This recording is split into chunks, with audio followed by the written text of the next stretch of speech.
Hello everybody and welcome back to Planet Coaster 2. Welcome back to Silver Sands.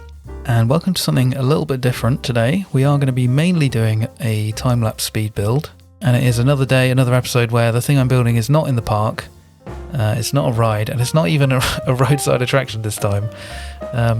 So yeah, today we are building something reasonably important to this project, I think. And while I have been trying to avoid doing one-to-one recreations in the park, kind of on the whole, just as a bit of a challenge to myself, to try and improve my building skills broadly. But this house is something that I became kind of obsessed, or maybe not obsessed.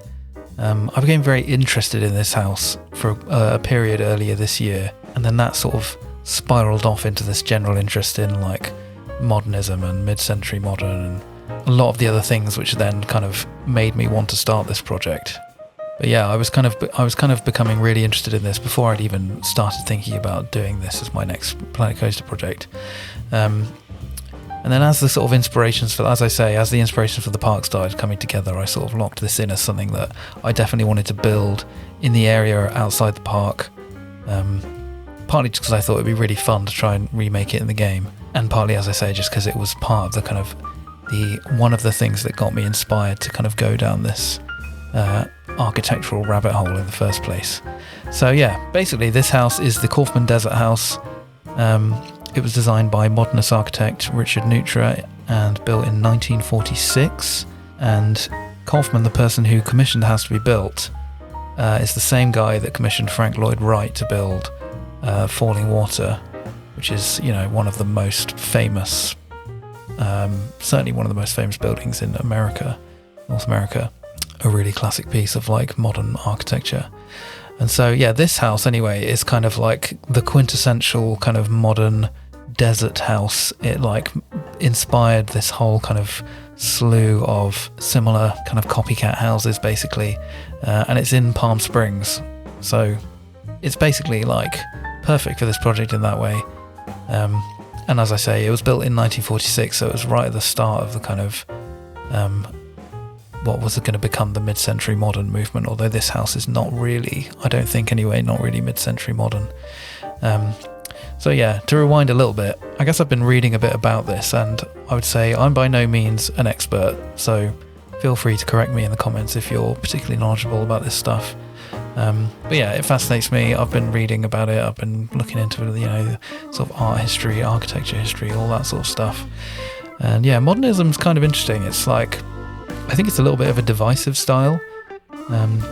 It was very much about this sort of rejection of classical or traditional architecture, where before modernism there was often a sort of focus on ornamentation and lots of detail.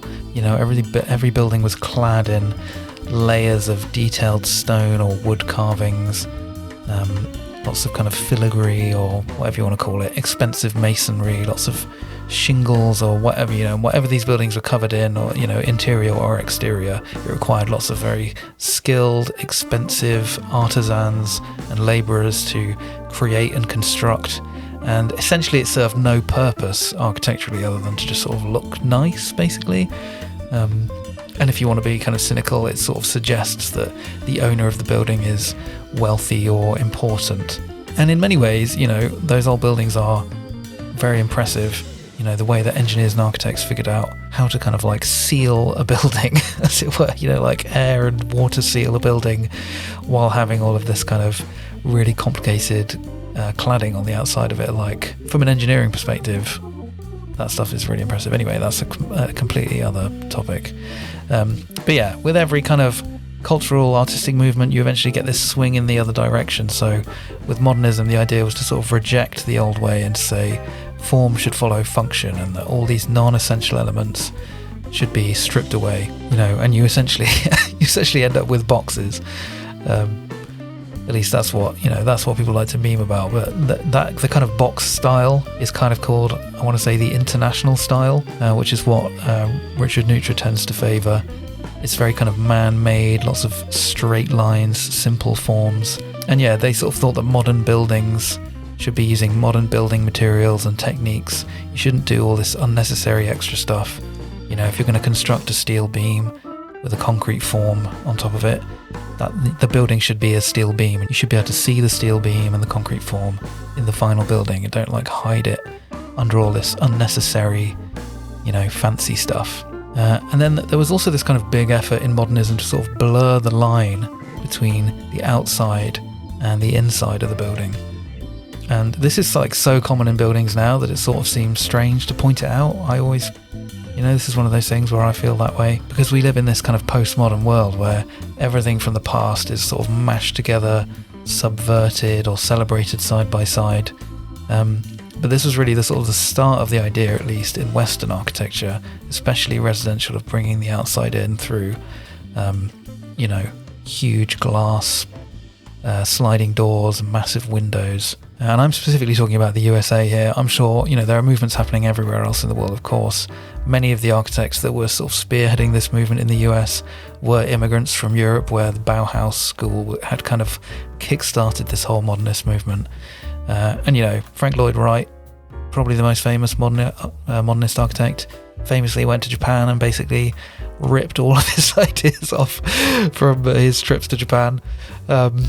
But yeah, he was also trying to sort of blur the line between outside and in by kind of integrating buildings into the surroundings and attempting to kind of mimic the natural forms around the building, whereas Neutra, as I say, was doing this kind of international style, which is different. It's minimalistic in a way where it's kind of trying to direct your attention, look past the building into the outside.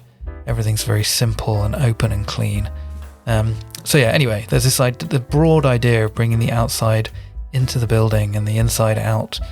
So you start to see these huge kind of glass planes everywhere, floor to ceiling windows, sliding doors. And it's also why you start seeing these really large kind of flat overhangs that are kind of extensions of the roof or the ceiling. And again, it's something that we kind of take for granted now, but it's at the time it was fairly novel that, as you're walking from inside to out or outside to in, you're passing through this area that's covered by an overhang that's part of the building, rather than just a canopy like bolted to the wall. You are walking, you're essentially walking under the ceiling, on the patio, or as you're coming out of the living room, in this house in particular, as you're coming out of the living room into the pool area, you're passing, the ceiling kind of extends out into the garden over the patio. And it's just all about blurring the outside and the inside of the building, which again was a relatively sort of novel idea in buildings at the time, especially residential buildings. So yeah, that all started around the 1920s basically. That was modernism. You got Bauhaus in Germany and all these kind of modernist movements going on. People start moving to America and building houses, etc. Not just houses, obviously, also government buildings, office buildings, commercial buildings, municipal buildings, whatever. And then mid-century modern kind of came later in the mid-century, funnily enough. And that also includes design movements in like furniture and electronics and all kinds of like household goods, all fields of design. You start seeing, with mid-century modern, you start seeing more like colour. Plastic becomes huge, basically. You start seeing more kind of curvy, interesting, not interesting is the wrong word because that's very subjective, but you start seeing more curves, basically. It's less kind of quote unquote cold than international style modernism. And this is kind of occurring, like I said, in the mid-century. It's around the same time as the space race. So there starts to be this kind of cultural hype around space and the future and technology. There's a huge emphasis on technology, and that's all reflected in mid-century modern design.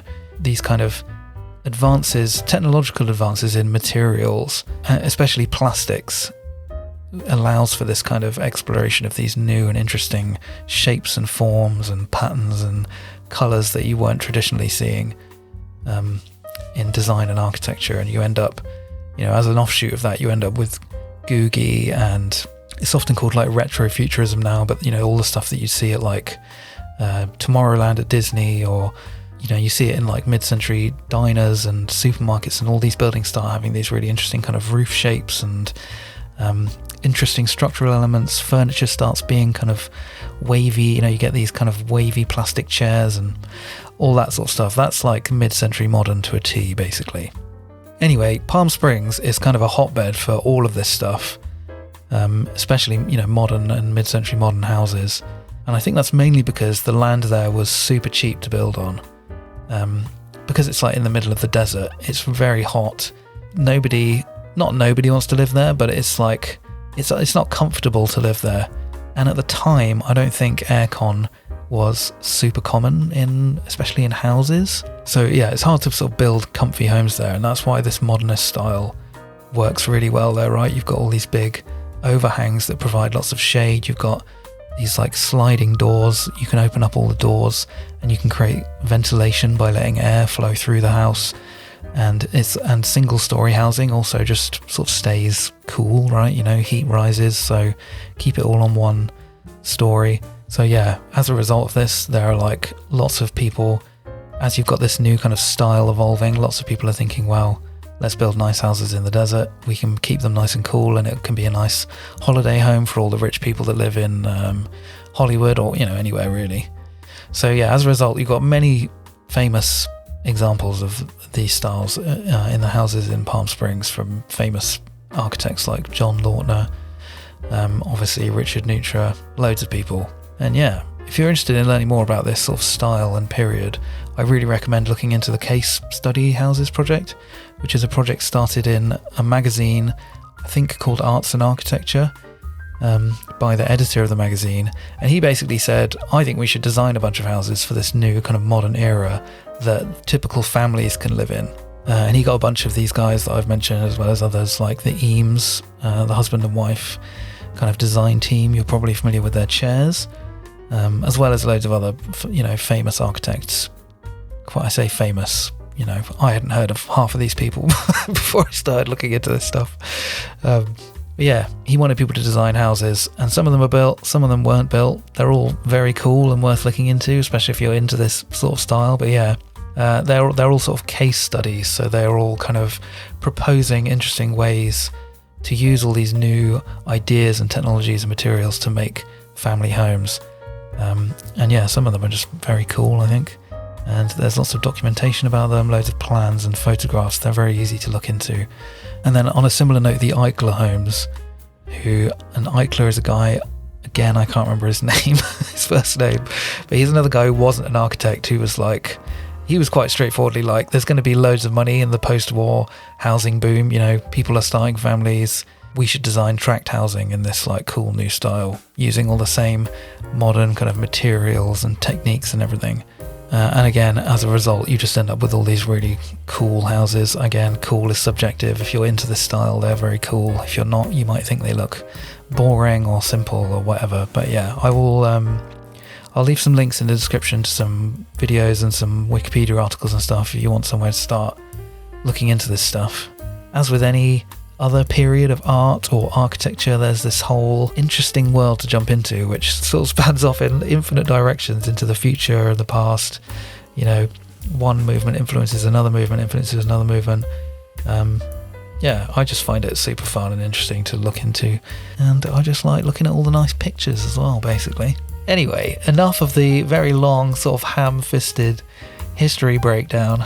Let's talk a little bit about the build that's been happening in the background. Now, I've done recreations in the game before in other projects, but I've never literally slapped the floor plans down in the game. Or in fact, I don't think I've ever really looked up floor plans, like architectural blueprints, while doing recreations before, in order to kind of precisely copy the layout of a building. I normally would just use reference images or videos and attempt to kind of copy that way. I've certainly never loaded them in, on a billboard into the game and sort of traced over them, which it turns out is extremely useful for this sort of thing.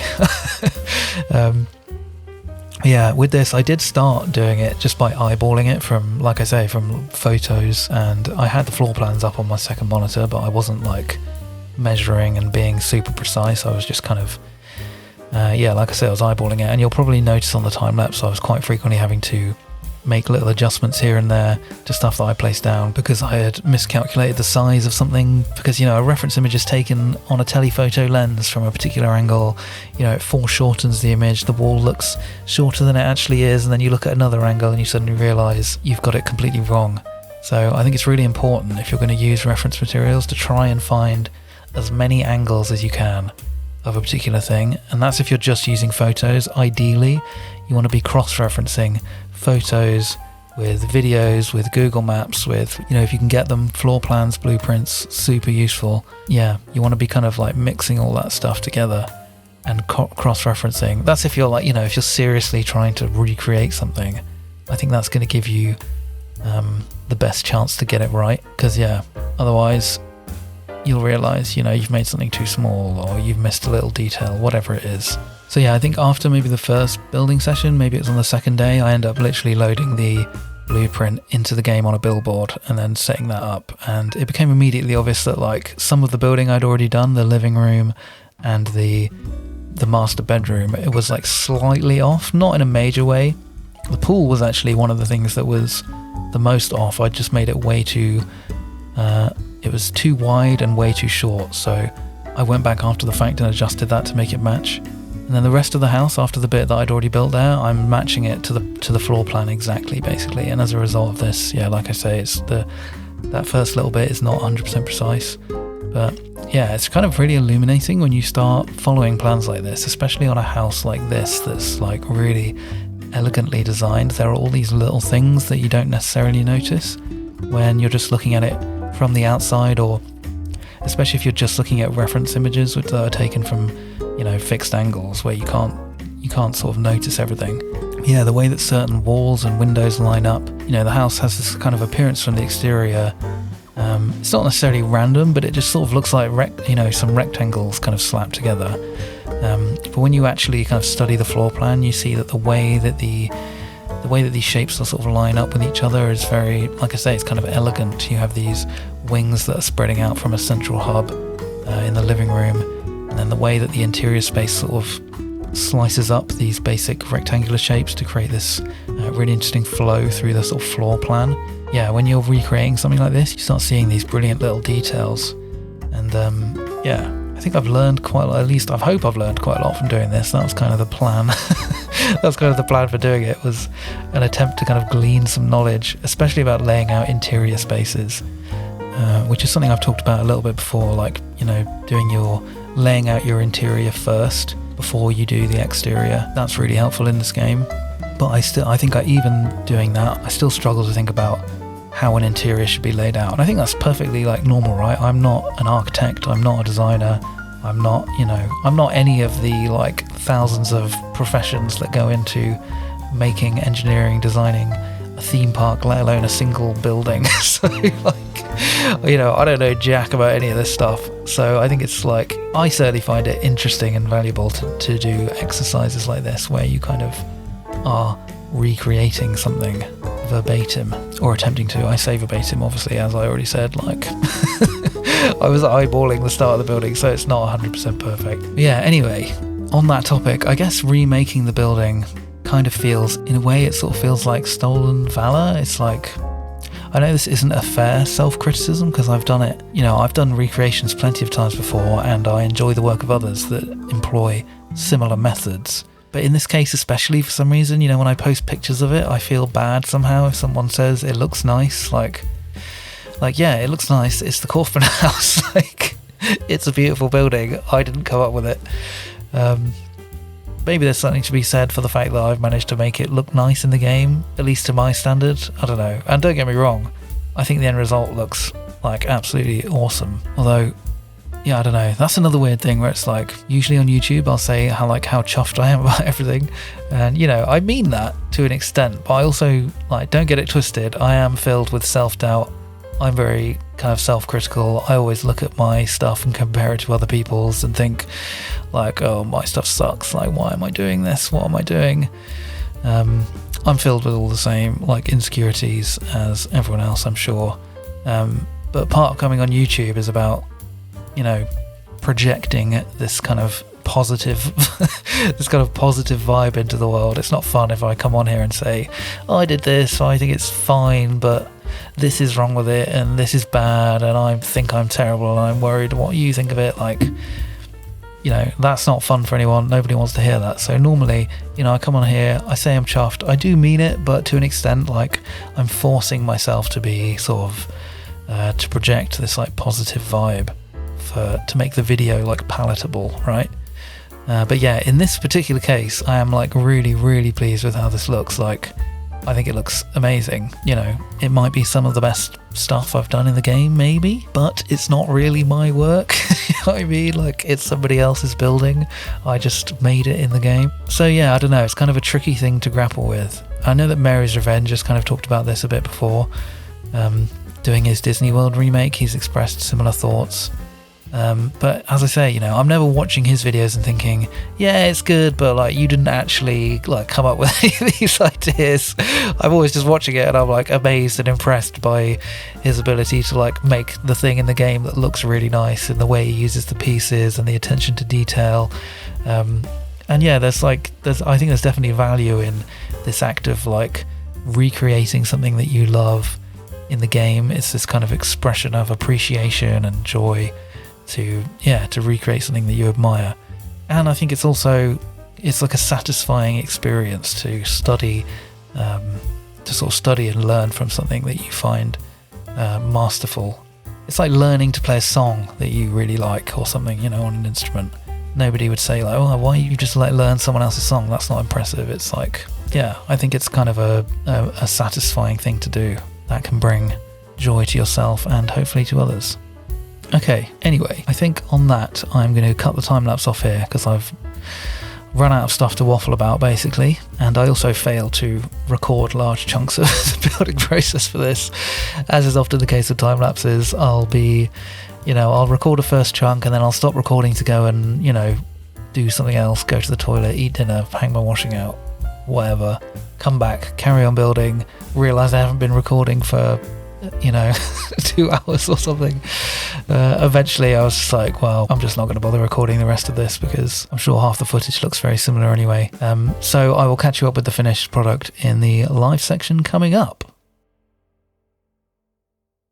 Okay, here we are in the live section. I'm going to give you a quick little tour of the house. I won't take up too much time, as I know we've already had a fairly long time lapse in today's episode with a lot of waffling. So here we are at the end of the garden. Yeah, so this is the house. I haven't yet decided exactly where it's going to go on the map. I was so kind of like, hyper focused on building it that I just sort of started building it in a general area, and I thought I'll figure out exactly where I'm going to put this later. Because I think what I might do is build a little road kind of coming off the main road down at this end that's got a couple more of these kind of nice houses on it. I'm definitely not going to build them all in this much detail, although I know that I've said that before and then just actually gone ahead and built them in all that detail. But yeah, the plan is, I think it would be nice anyway to just have like a little neighborhood of like wealthy holiday home, pool house type, desert housey houses. So anyway, yeah, I haven't fully decided where it's going to go yet. As you can see at the moment, it's just kind of off the main road here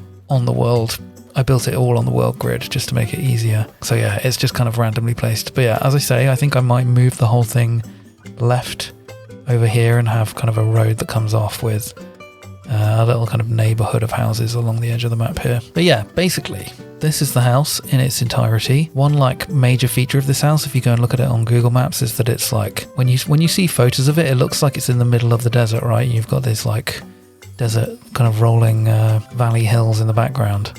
But in reality, it's like in the middle of a suburb and surrounded by houses on all other sides. But it's the lot that it's on is absolutely massive, and it's surrounded by very tall bushes basically, so it has like a lot of privacy, and the garden manages to feel quite sort of green and luscious despite the fact that it's in this relatively arid area. Just while we're outside the building as well, something else that's kind of interesting about the house is that the area that it's built in, you're not technically allowed to build 2-story houses, so they managed to kind of skirt around this by making the top area not technically like a room. I don't know. I don't know the exact details of how this loophole worked, but yeah, they were allowed to build this kind of like decking area essentially on top of the house. There is a fancy French word for what you would call this area that I can't remember. Yeah, I think that this rule was kind of instated because this area is full of very affluent people with swimming pools and tennis courts and stuff in their back gardens, and it's a privacy concern basically. So,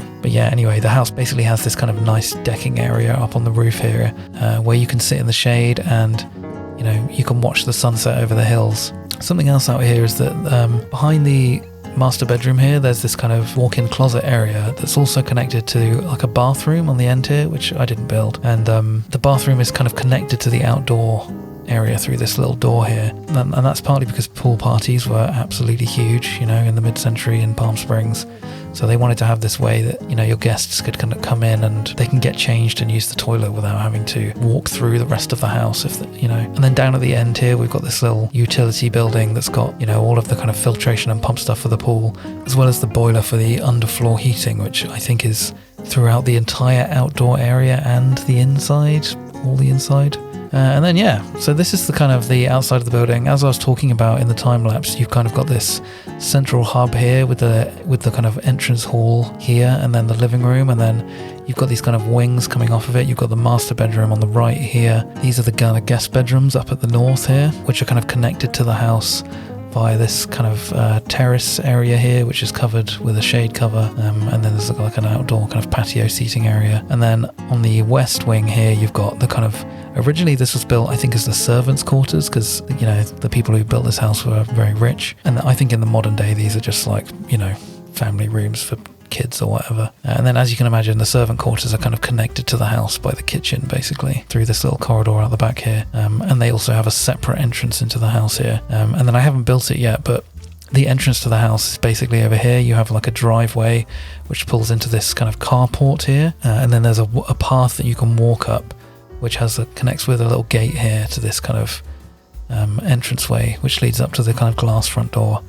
And then from the carport, you kind of come through this really cozy little area here, which, as I say, has got an entrance to the servant quarters, and then you've got this kind of sideway front door, which brings you into the hallway here. Yeah, throughout the house, I'm using the like reverse side of this shiny door to try and imply the existence of mirrors, although obviously we don't have actual mirrors in the game, which is fine. And then you come through from the hallway into the living room. Like I said, this is kind of the central hub of the house. And yeah, it's relatively straightforward. As I was saying, you know, you've got these kind of sliding doors that both slide back. And then when the doors are kind of both slid back, there's no supporting column in the corner there. So you get this kind of seamless blending of the outdoor and indoor space. And the kind of vertical support column is extended out from the building there. And that kind of became a signature of Neutra's designs, where you have these kind of extended horizontal beams with a vertical support column at the end of them. And then, yeah, we've got the dining room. We've got this kind of gallery here that leads down to the master bedroom here, which again has the same thing in the corner where the doors slide back, and it kind of, the outside and the inside become this kind of one seamless space. And then, yeah, back this way, we've got the kind of outdoor area. This area's got this little pond. And I believe the intention of this pond is to act as a kind of cooling, you know, it acts as kind of a source of cool air. It basically cools the air above the water, and then as the breeze kind of blows in through here, you get this kind of extra cooling effect as the breeze kind of blows across this terrace area. And I guess this is a good time to talk about these kind of vertical slats that are along here and the upper terrace as well. I've just noticed that those table legs are poking through. God damn it. Yeah, you've got these kind of, I think they're aluminium slats, and they can kind of be opened and closed as you wish. So if the sun is coming in at a particular angle, or if there's a bit of a dust devil kicking up, you know, you can close these and it's going to create shelter, or you can leave them open, and, you know, it allows the breeze to kind of blow through the whole building.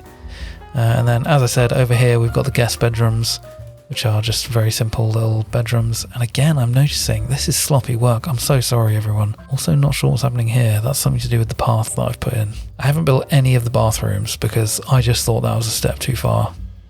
You might be thinking, you've gone to all this effort to build this house. Why wouldn't you? I just couldn't be bothered, basically, to build them. So yeah, these are the guest bedrooms. This is another entrance out here into this kind of garden area. The whole house is surrounded by these kind of gardens, mainly kind of grass on the like fancy side of the house, and then it's mainly kind of gravelly desert gardens on that side. And then we've got the kitchen. Had a lot of fun. I think I did this all on stream rather than recording, but yeah, had a lot of fun here using a lot of pipes and other little detail pieces. Was particularly proud of this clock here, which is almost entirely made of that little post just buried into the wall.